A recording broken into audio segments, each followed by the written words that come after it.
मन बड़ा परेशान करता है। मन की चाहत कुछ है, मिल रहा कुछ, बड़े परेशान।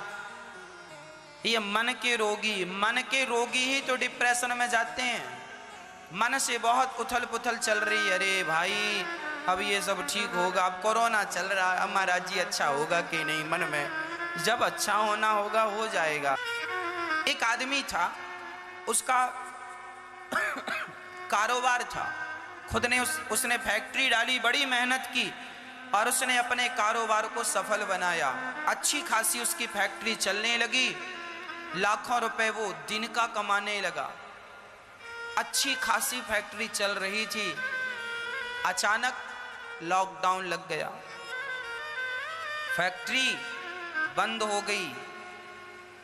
पैसे का कर्जा था, कर्जा तो बढ़ने लगा, इनकम हुई नहीं। अब वो आदमी, देखो समय बुरा आ गया, लॉकडाउन लग गया अर्थात काम धाम उस आदमी का बंद हो गया। तो वो सोचने लगा, डिप्रेशन में आ गया, पागलों की तरह हरकत करने लगा। सोच सोच के मजदूरी कैसे दूंगा, कार्यकर्ताओं को पगार कैसे दूंगा महीने का, और अब क्या होगा, अब क्या होगा, अब क्या होगा, अब क्या होगा, सोच सोच के नेगेटिविटी आ गई। वो पागलों की तरह व्यवहार करने लगा। वो मेरे पास आया, मैंने उसे समझाया कि देख, समय ही तो बिगड़ा है, समय बिगड़ा है, मन और बुद्धि ना बिगाड़। समय बिगड़ा है तो बन भी जाएगा, पर एक बार मन बिगड़ गया, एक बार बुद्धि बिगड़ गई तो फिर बनने को नहीं रही। इसलिए समय बनता बिगड़ता रहेगा, पर उस बिगड़े हुए समय में जरा अपने आप को धैर्यवान बनाओ, धीरज रखो, धैर्य रख। माली सींचे 100 घड़ा, माली सींचे 100 घड़ा, ऋतु आए फल होए। आप किसी भी पेड़ पर 100 घड़े रोज पानी डालो, उसमें फल नहीं लगेगा। फल तब ही लगेगा जब वो ऋतु आएगी, वो समय आएगा। आम का मौसम जब आता है तभी आम के पेड़ पर फल लगते हैं, नहीं तो आप 100 घड़ा पानी रोज डालो, क्या उसमें फल लगेंगे?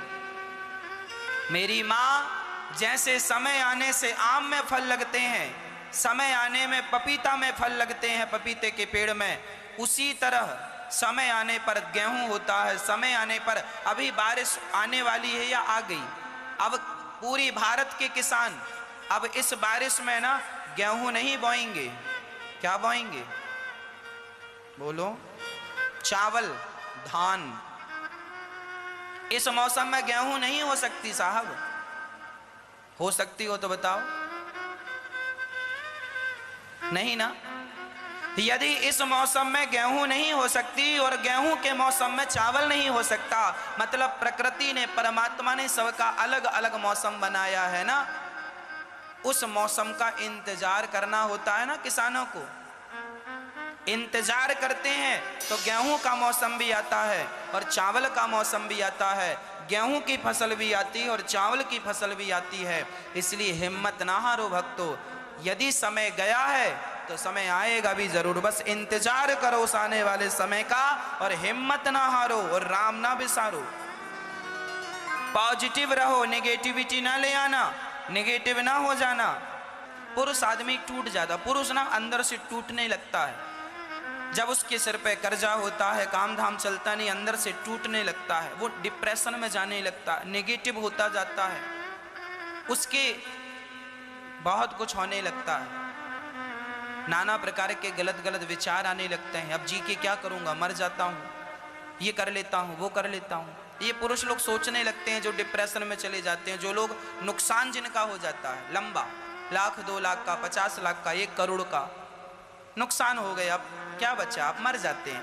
अभी पिछले 2 साल पहले, 1 साल पहले मैंने सुना था, एक आदमी पानी में डूब के मर गया, उसके पास 1000 कार्यकर्ता काम करते थे, नाम तो मुझे स्मरण नहीं है, अखबार में, टीवी में हमने सुना था, हजारों करोड़ का टर्नओवर था उसका, हजारों करोड़ की फैक्ट्री का मालिक था, लेकिन नुकसान होने के कारण, डिप्रेशन में आने के कारण वो आदमी मर गया।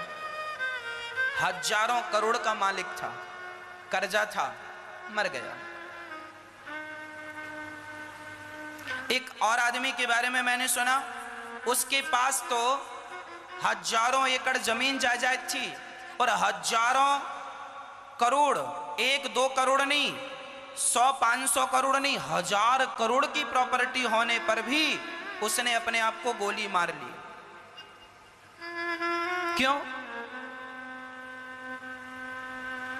तीसरा उदाहरण सुशांत। सुशांत का नाम भी था, पैसा भी था, अच्छा खासा काम कर रहा था, पर उसने आत्महत्या कर ली। क्यों? कारण क्या है? कारण यही है कि जब आदमी अंदर से टूट जाता है और उसे सत्संग नहीं मिलता, कोई समझाने वाला नहीं मिलता, एक आध्यात्म दृष्टि नहीं, आध्यात्म एनर्जी नहीं, तो आदमी मरता ही है फिर। इसलिए अपने आप को सत्संग से जोड़ के रखो। भगवान ना करे कल को नुकसान हो तो आपका नुकसान की तो भरपाई हो जाएगी, पर जान चली गई इसकी भरपाई कौन करेगा? इसलिए उस हाल में जब तुम्हारा नुकसान हो और जब तुम नेगेटिव हो, उस समय अपने आप को आध्यात्म से जोड़ के रखना। आध्यात्म एनर्जी सबसे बड़ी एनर्जी है और वही आपको दूसरा रास्ता दिखाएगी, नए तरीके से डेवलप करेगी, तैयार करेगी। यदि गिर गए हो तो फिर संभल के खड़े हो जाओ और फिर चलने का अभ्यास करो, कोशिश करो, सफल